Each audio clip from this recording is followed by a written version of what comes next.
on oublie le petit bonus de fin de mois, quoi. Et moi, pareil. Du coup, ouais, on pouvait pas trop agir sur nos revenus. Du coup, on pouvait que agir sur les dépenses, en fait. Mais c'est déjà, il y a déjà beaucoup à faire, mine de rien. Mais c'est ça, quand tu observes toi ton parcours, bah effectivement c'est juste énorme en fait parce que l'argent que tu dépenses pas, moi je dis que tu le gagnes en fait. Tout à fait. Tu le gardes. Ah bah oui, c'est clair. Oui. Et à un moment donné, tu n'es pas obligé d'augmenter tes revenus pour avoir plus d'argent, quoi. Et c'est tout à fait ce que tu présentes. Non, moi je pense qu'il faut déjà mieux gérer et ensuite penser à augmenter ses revenus, oui, bien évidemment. Moi, l'idée aussi, à travers le podcast, je voudrais bien vendre des formations, du coaching, etc. Donc, je cherche aussi à augmenter mes revenus. Ouais, voilà, tout à fait. Et puis c'est vrai que maintenant que tu as développé ça personnellement, tu as vraiment l'analyse et l'expertise nécessaire. Oui, sachant que dans mes podcasts, tous les conseils que je donne, c'est des trucs que j'ai testés. Dans mes coachings, pareil. Enfin voilà, ça part vraiment de moi. Ouais, donc quand c'est du vécu, c'est encore plus percutant pour moi, quoi. Parce que les gens, ils peuvent vraiment s'identifier. C'est ça. Ouais. Parce que sans faire de jeu de mots mal placés, tu vois, on est des Français moyens, tu vois, et malgré tout, on arrive à faire de belles choses et ça va que s'améliorer. Oui, c'est clair. C'est vraiment bien. Oui, non, mais c'est sûr. Oui. Ça peut que s'améliorer, de toute façon, ça va continuer, c'est sûr et certain. Oui, voilà. De toute façon, le budget, la gestion budgétaire, pour moi, ça a été un peu comme une drogue au début. Et d'ailleurs, je mets en garde certaines personnes, parce que c'est vrai qu'au début, c'était tout nouveau, tout beau. Et du coup, j'en parlais, enfin voilà, c'était vraiment un jeu où j'essayais tous les mois d'avoir le plus d'argent possible et tout ça. Bon, après, faut pas non plus passer d'un extrême à un autre. Faut trouver un juste milieu. Moi, au début, j'ai eu du mal à le trouver, le juste milieu. Ma copine pourrait en témoigner. Je lui ai un peu cassé les couilles avec ça. Mais au bout d'un moment, j'ai réussi au fur et à mesure à lâcher un peu de pression et tout ça. Mais c'est vrai que faut faire attention à ça. Voilà, il peut y avoir un petit effet.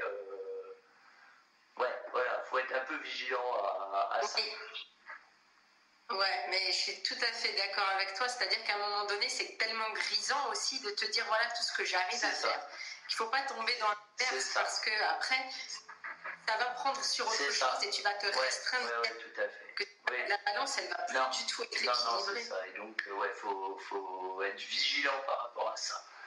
Il faut garder du recul. Parce que tu en as parlé tout à l'heure, tu disais qu'à un moment donné, tu n'avais même plus de budget loisir. Donc, du coup, après, au bout d'un moment, c'est hyper frustrant parce que tu as envie de te faire plaisir. C'est ça. Oui, ça, c'était le premier mois pour tester vraiment et voir s'il nous restait des sous. Effectivement, on n'avait fait pas de budget loisir. Après, là, actuellement, on a un budget loisir, on a toujours. Et je conseille justement de bien garder un budget loisir qui soit équilibré, c'est-à-dire pas trop, pas voilà. Nous, on a 100 € par mois, ça nous suffit. Enfin, 200 € à deux, ça nous suffit. Mais c'est important de le garder. Parce que sinon, on va être que sur de la frustration. Et si on est que sur de la frustration, un jour, ça craque. Et le jour où ça craque, ça fait mal. C'est généralement là où on dépense beaucoup, en peu de temps, pour des trucs pas forcément utiles. Et voilà, du coup, nous, on a un budget loisir qu'on s'est fixé, qu'on respecte. En début de mois, ce qu'on fait, on fait la petite liste de où est-ce qu'on va le mettre, histoire d'avoir déjà une idée et histoire d'éviter les dépenses imprévues et inutiles. Voilà, ça là-dessus, on est assez organisé. Mais en fait, ce que je remarque, et ce que je trouve juste génial, et ce que j'observe pas chez beaucoup de personnes, c'est que vous gérez l'argent à deux. Et souvent, c'est les deux qui gèrent, et du coup, il y a un déséquilibre qui se fait parce qu'on n'est pas du tout sur la même longueur d'onde. Et vous vous mettez d'accord entre vous sur qu'est-ce qu'on fait de notre argent. Tout à fait, ça d'ailleurs, je vais sortir une formation là-dessus, sur comment gérer l'argent en couple sans divorcer. Parce qu'effectivement, je pense que c'est vraiment un sujet important, voire central. Je crois que c'est la deuxième cause tellement. séparation. Et en fait, nous, ce qui s'est passé, alors on en a beaucoup discuté. Au départ, pas du tout. Au départ, on n'en a vraiment pas du tout discuté. Et après, on en a beaucoup discuté. Et alors, globalement, c'est plus moi qui gère, je dirais. C'est plus moi qui regarde le compte, qui réajuste, patati patata. Mais madame est aussi totalement au courant et on est tout à fait au clair là-dessus. Voilà, il n'y a vraiment aucun souci. Et c'est bien justement d'en parler en couple aussi déjà parce que ça permet de prendre du recul. Si on n'a pas forcément la même vision de l'argent, j'ai envie de dire faut en parler. Voilà, il n'y a que ça qui.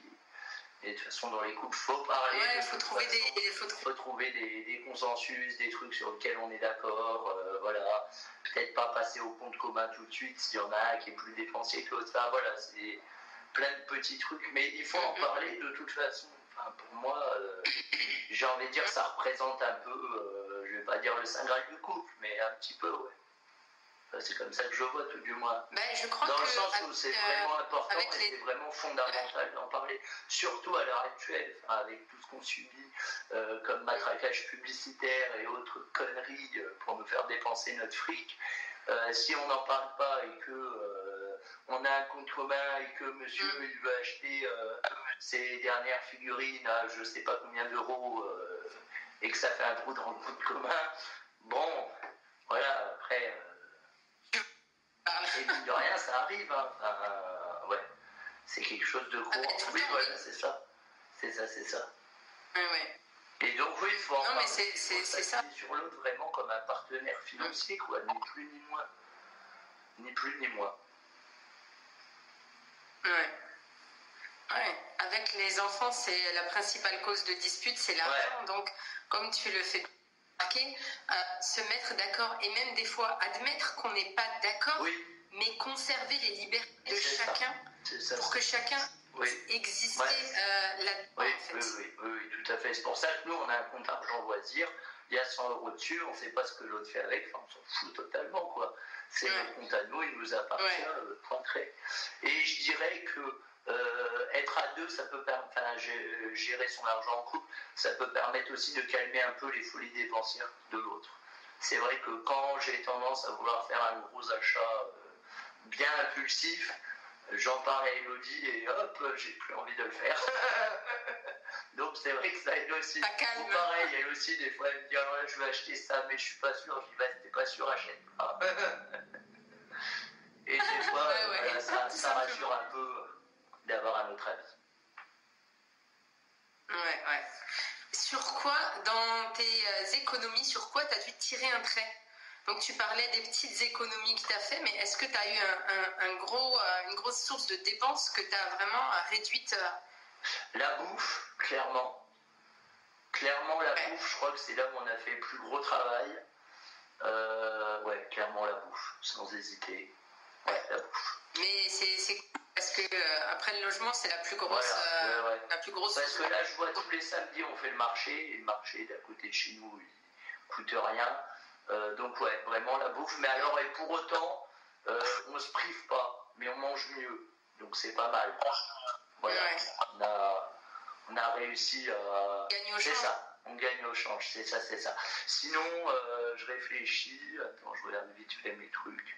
Sinon, non. Globalement, c'est pas trop. On sait aussi un peu les sorties, on en fait un peu moins.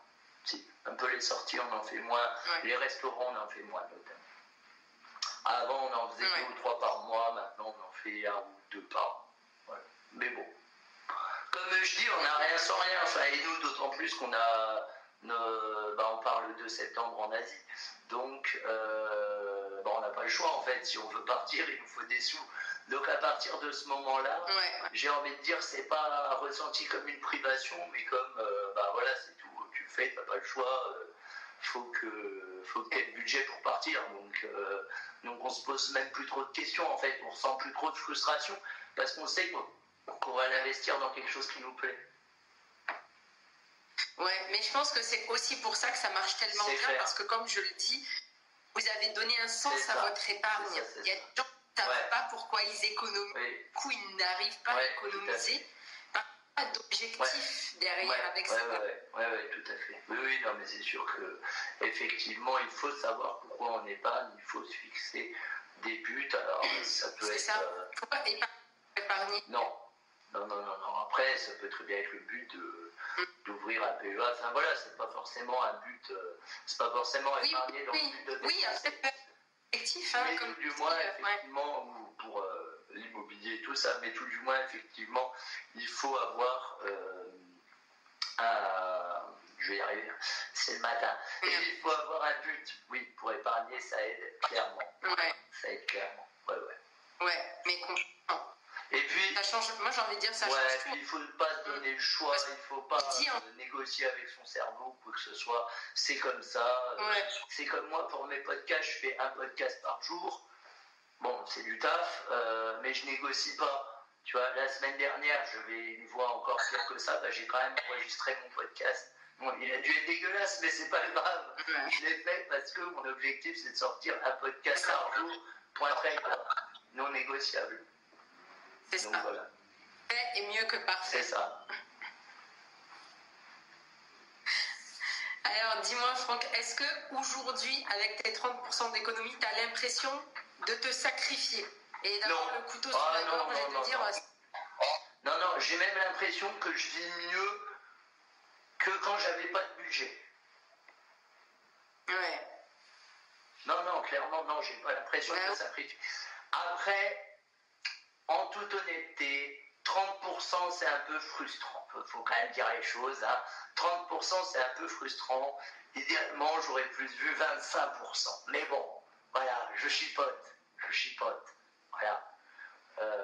Mais non. Franchement, non. Je me plains.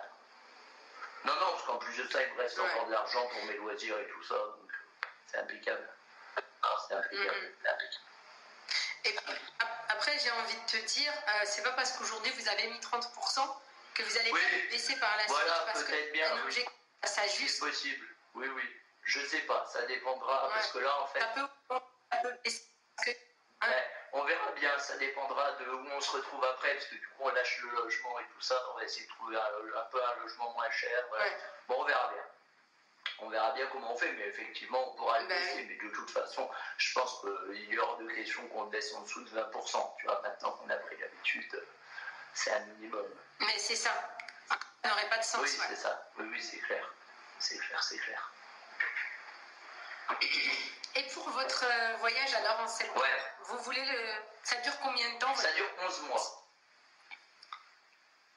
Ah ben voilà. Oui. Super. Ouais. Ça dure 11 mois en Asie du Sud-Est. Voilà, qu'est-ce que je peux dire d'autre? 11 mois en Asie du Sud-Est, on atterrit en Inde. A priori, on fait le Népal, la Chine, Vietnam, Laos, Cambodge, Philippines, Malaisie, Indonésie. Voilà. A priori, on fait ça. Dans les faits, on verra. C'est limite, c'est une année. C'est une année sabbatique, exactement. Ouais. Parce qu'en fait, le maximum qu'on peut prendre en année sabbatique, c'est 11 mois. C'est pas 12 mois. Donc c'est ça, en fait. On a posé un congé sabbatique, tout simplement. Voilà. Voilà. Donc ça va être une grande... c'est génial. Ça va être une grande aventure. Ouais, c'est génial. Ouais. On réalise pas encore. En plus de ça, on est joueur parce qu'on part avec 2 sacs de 15 litres. Donc c'est des sacs à dos. Oui, petit. Attends, ils sont là, je vais te les montrer. Mais... Bouge pas. Ouais, carrément, vas-y. Je trouve que c'est génial en fait. Tu vois, c'est de ne pas se poser de limites. Parce que quand tu te dis, il faut que je voyage, tu as envie d'emmener toute ta maison avec toi. Or, c'est tout le contraire. Je sais pas si on les voit. Voilà, c'est ça. Oui, c'est tout petit, quoi. Je veux dire, c'est ridicule. C'est ça. C'est un sac d'école. C'est ça, c'est un sac d'école. Un peu amélioré, mais c'est ça. C'est l'idée. Ouais, donc en fait... Mais en fait, je trouve ça encore plus... parce que vraiment, vous vous autorisez à vivre ça de cette manière, quoi, et c'est juste génial. Ouais. En fait, on s'en va sans les contraintes. C'est ça. On n'emmène pas les contraintes avec nous. C'est ça. On n'amène que l'essentiel. Et encore. Exactement. Et c'est vraiment, c'est ça, c'est un genre de retour aux sources. C'est ça. C'est super. Ouais, c'est cool. Ouais, Ça va être... Et vous avez déjà planifié tout le parcours? Non, parce que tu parles des pays. Non, on sait à peu près quel pays on est censé faire, mais après,